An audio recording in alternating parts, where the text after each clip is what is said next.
প্রিয় ছাত্রছাত্রীবৃন্দ, সবাইকে শুভেচ্ছা জানিয়ে আজকের ক্লাস শুরু করছি। আজকে আমাদের টপিকস হচ্ছে concept of prevention.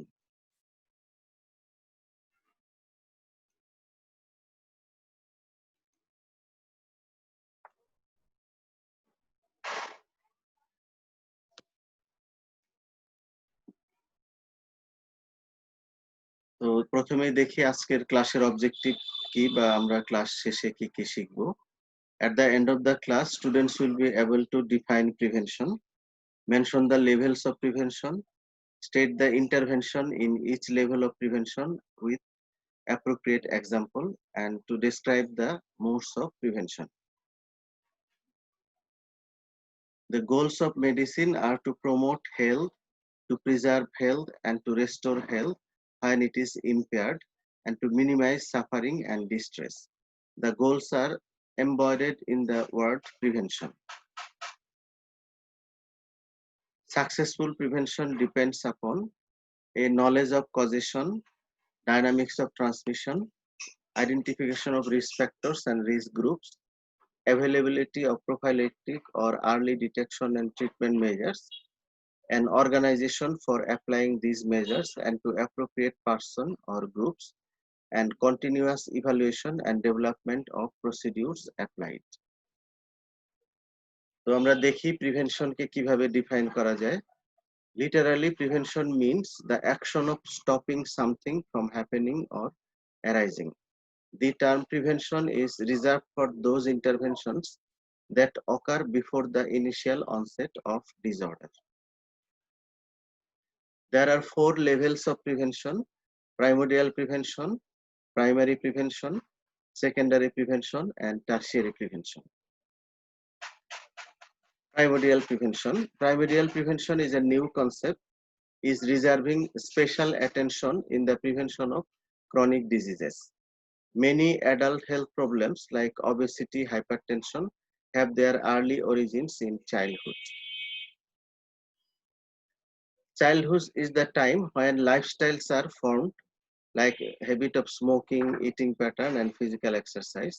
In primordial prevention, efforts are directed towards discouraging children from adopting harmful lifestyle. তাহলে আমরা যদি চাইল্ডহুড থেকে চিলড্রেনদেরকে হেলদি লাইফস্টাইল অ্যাডপ্ট করতে সহযোগিতা করি বা উদ্বুদ্ধ করি, তাহলে সেটাই হচ্ছে primordial prevention. Measures in primordial prevention inhibit the emergence of conditions or risk factors favorable for causation of disease. The main intervention in primordial is through individual and mass education. Next হচ্ছে primary prevention. Primary prevention can be defined as action taken prior to the onset of disease, which removes the possibility that a disease will never occur. It signifies intervention in the pre-pathogenesis phase of a disease or health problem. Approaches for primary prevention: population strategy or mass strategy directed at a whole population for socio-economic, behavioral, and lifestyle changes. Risk strategy by high risk strategy directed at population at a special risk. High risk group may be detected by optimum use of clinical methods. তো এবার আমরা দেখব যে primary প্রিভেনশনের ক্ষেত্রে কি কি intervention করা যেতে পারে। প্রাইমারি প্রিভেনশনের ক্ষেত্রে হেলথ প্রমোশন এবং স্পেসিফিক প্রোটেকশন, এই দুটো হচ্ছে ইন্টারভেনশন। তো actions in primary prevention, primary প্রিভেনশনের জন্য আমরা কি কি অ্যাকশন নিই। এনহ্যান্সিং নিউট্রিশনাল স্ট্যাটাস, আমরা যদি মানুষের নিউট্রিশনাল স্ট্যাটাসকে বুস্ট আপ করি তাহলে তাদের অসুখ বিসুখ কম হবে। ইমিউনাইজেশন বা ভ্যাকসিনেশনের মাধ্যমে প্রাইমারি প্রিভেনশনের মাধ্যমে ডিজিজ প্রিভেন্ট করা যায়। Proper sanitation, infection control, protection of food, milk, and water from contamination or adulteration, preventing occupational hazards, and environmental protection. So these are the actions by which we can make primary prevention. Now secondary prevention. Secondary prevention can be defined as action which halts the progress of the disease and its incipient stage and prevent complications, specific interventions are early diagnosis and adequate treatment. অর্থাৎ secondary প্রিভেনশনে disease হয়ে যাওয়ার পরে আমরা যদি early ডিজিজটাকে detect করি এবং তার treatment দেই, তাহলে কি প্রিভেন্ট হবে? তাহলে তার ওই ডিজিজের কমপ্লিকেশন প্রিভেন্ট হবে, এবং যদি কমিউনিকেবল ডিজিজ হয় তাহলে তার স্প্রেডটা প্রিভেন্ট হবে বা ট্রান্সমিশন প্রিভেন্ট হবে। এভাবে সেকেন্ডারি প্রিভেনশনে আমরা আর্লি ডায়াগনোসিস এবং ট্রিটমেন্টের মাধ্যমে রোগের কমপ্লিকেশনস এবং ট্রান্সমিশন প্রিভেন্ট করতে পারি। তো যদি প্রশ্ন করা হয় what is prevented in secondary prevention, the complication of disease and transmission of disease in case of infectious disease. Now tertiary prevention, when disease process has advanced beyond its early stage, it is still possible to accomplish prevention by what might be called tertiary prevention. It signifies intervention in late pathogenesis phase. অর্থাৎ disease হয়ে ভালো হয়ে যাওয়ার পরে তার যে complication বা disability থাকে সেটাকে যদি আমরা মিনিমাইজ করি এবং পেশেন্টকে রিহ্যাবিলিটেশন করি, সেটাই হবে tertiary prevention. Tertiary prevention can be defined as all measures available to reduce or limit impairments and disabilities, minimize sufferings caused by existing departures from good health, and to promote patients' adjustment to irremediable conditions. তো tertiary প্রিভেনশনের দুইটা intervention, একটা হচ্ছে disability limitation আর একটা হচ্ছে rehabilitation. Tertiary prevention extends the concept of prevention into fields of rehabilitation. Modern rehabilitation includes psychological rehabilitation, vocational and medical components based on teamwork from a variety of professions. Tertiary prevention বা এই যে আমরা চারটা level দেখলাম, primordial, primary, secondary and tertiary prevention, সেখানে আসলে কি কি মোডস অফ প্রিভেনশন আমরা অ্যাপ্লাই করি। তো প্রাইমোডিয়াল প্রিভেনশনে আমরা দেখেছি যে চাইল্ডহুড থেকে আমরা যদি তাদেরকে উদ্বুদ্ধ করি হেলদি লাইফস্টাইলে, সেই উদ্বুদ্ধকরণ হতে পারে হেলথ এডুকেশনের মাধ্যমে, তাহলে আমরা তার অ্যাডাল্টহুডে যে ডিজিজ গুলো হওয়ার কথা সেগুলোকে প্রিভেন্ট করতে পারি। তারপরে প্রাইমারি প্রিভেনশনে আমরা হেলথ প্রমোশন এবং স্পেসিফিক প্রোটেকশন বা ইমিউনাইজেশনের মাধ্যমে ডিজিজটাকে হওয়ার আগেই প্রিভেন্ট করতে পারি। আর সেকেন্ডারি প্রিভেনশনে ডিজিজ হওয়ার পরে আমরা যদি আর্লি ডায়াগনোসিস এবং ট্রিটমেন্ট দেই, তাহলে ডিজিজের যে কনসিকুয়েন্স বা কমপ্লিকেশন সেটা হবে না এবং ডিজিজটা ট্রান্সমিশন হবে না। আর টারশিয়ারি প্রিভেনশনে আমরা ডিজিজ হয়ে ভালো হয়ে যাওয়ার পরে তার যে ডিসেবিলিটি থাকে সেটা যদি একটা লিমিটেশন করে দিই এবং তাকে যদি রিহ্যাবিলিটেশন করি, সেটা হবে তখন tertiary prevention. So this are the modes of prevention: health promotion, specific protection, early diagnosis and treatment, disability limitation and rehabilitation. Health প্রমোশনে আমরা কি করি? হেলথ প্রমোশন কিভাবে করতে পারি? হেলথ প্রমোশন আমরা হেলথ এডুকেশনের মাধ্যমে করতে পারি, এনভায়রনমেন্টাল মডিফিকেশনস এর মাধ্যমে করতে পারি, নিউট্রিশনাল ইন্টারভেনশনস এর মাধ্যমে করতে পারি, এবং আলটিমেটলি লাইফস্টাইল এবং বিহেভিয়ারাল চেঞ্জের মাধ্যমে হেলথ প্রমোশন করতে পারি। আর যে স্পেসিফিক প্রোটেকশনের কথা বলা হয়েছে, এই স্পেসিফিক প্রোটেকশন এটা যদি আমরা আরো স্পেসিফিক্যালি বলি, তাহলে স্পেসিফিক প্রোটেকশন করা যেতে পারে ইমিউনাইজেশন বা ভ্যাকসিনেশনের মাধ্যমে, ইউজ অফ স্পেসিফিক নিউট্রিয়েন্টস এর মাধ্যমে, ক্যামোপ্রোফাইলেক্সিস এর মাধ্যমে, protection against occupational hazards, protection against accidents, protection from carcinogens, avoidance of allergens, control of environmental pollution, especially air pollution, water pollution, and noise control of consumer product, quality and safety of foods, drugs, and cosmetics.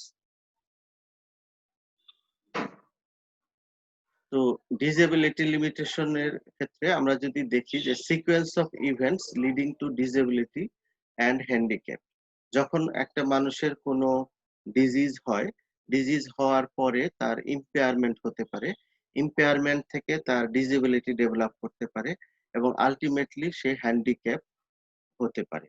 তো আমরা আগে দেখি যে WHO ইম্পেয়ারমেন্টকে কিভাবে define করেছে।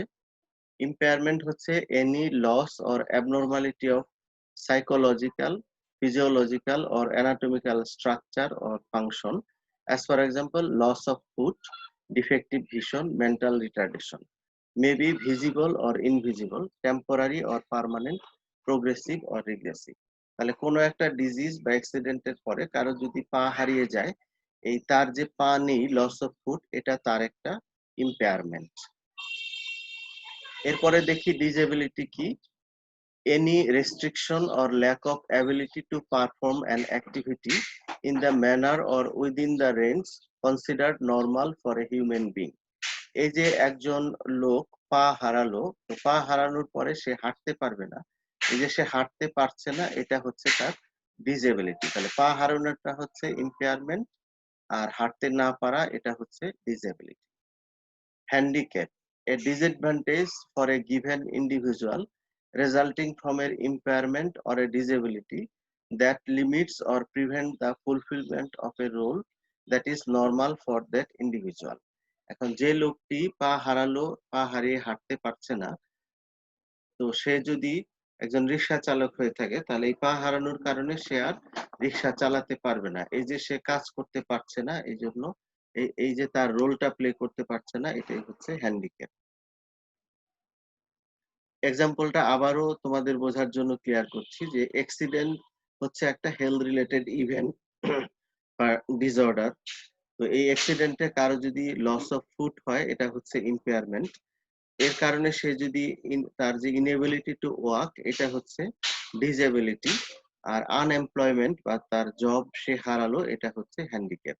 সুতরাং তোমরা এটা ক্লিয়ার কাট মনে রাখবে যে কোনো একটা হেলথ রিলেটেড ইভেন্ট বা ডিজিজের কারণে কারো যদি লস অফ ফুট হয়, সেটা হচ্ছে ইম্পেয়ারমেন্ট। লস অফ ফুটের পরে সে যে হাঁটতে পারবে না, এটা হচ্ছে ডিসেবিলিটি। হাঁটতে না পারার কারণে তার যে ওয়ার্ক ক্যাপাসিটি কমে যাবে বা সে যে আনএমপ্লয়েড হবে, এটা হচ্ছে হ্যান্ডিক্যাপ। ডিসেবিলিটি প্রিভেনশন কিভাবে করা যায়? Reducing occurrence of impairment like immunisation against polio, disability limitation by appropriate treatment, that is secondary prevention, prevention of transmission of disability into handicap. Rehabilitation কাকে বলে? The combined or coordinated use of medical, social, educational and vocational measures for training and retraining the individual to the highest possible level of functional ability. অর্থাৎ যার disability develop করেছে, তাকে যদি আমরা training দিয়ে যতটা সম্ভব নরমাল ফাংশনের কাছাকাছি নিতে পারি, সেটাই হচ্ছে রিহ্যাবিলিটেশন। তো রিহ্যাবিলিটেশন রিলেটেড একটা মেডিকেল সায়েন্সের ব্রাঞ্চই আছে, যেটাকে বলা হয় রিহ্যাবিলিটেশন মেডিসিন।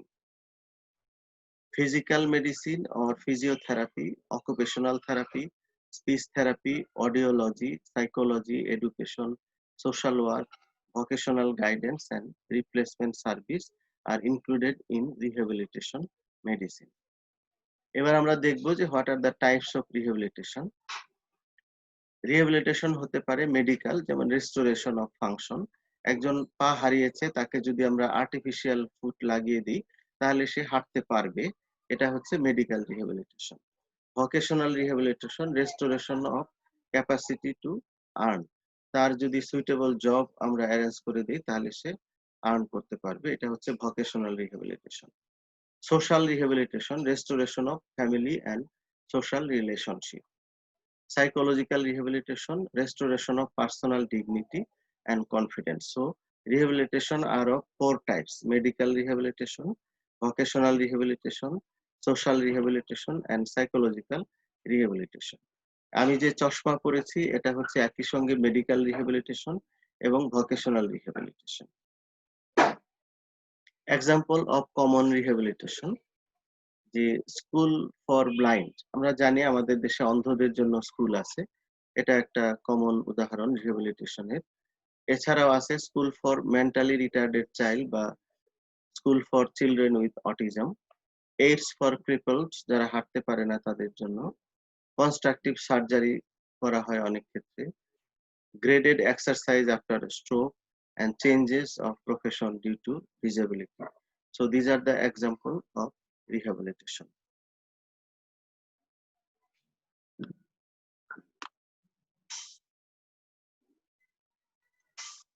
প্রিয় ছাত্রছাত্রীবৃন্দ, আজকের ক্লাস এখানেই শেষ করছি। সবাইকে ধন্যবাদ।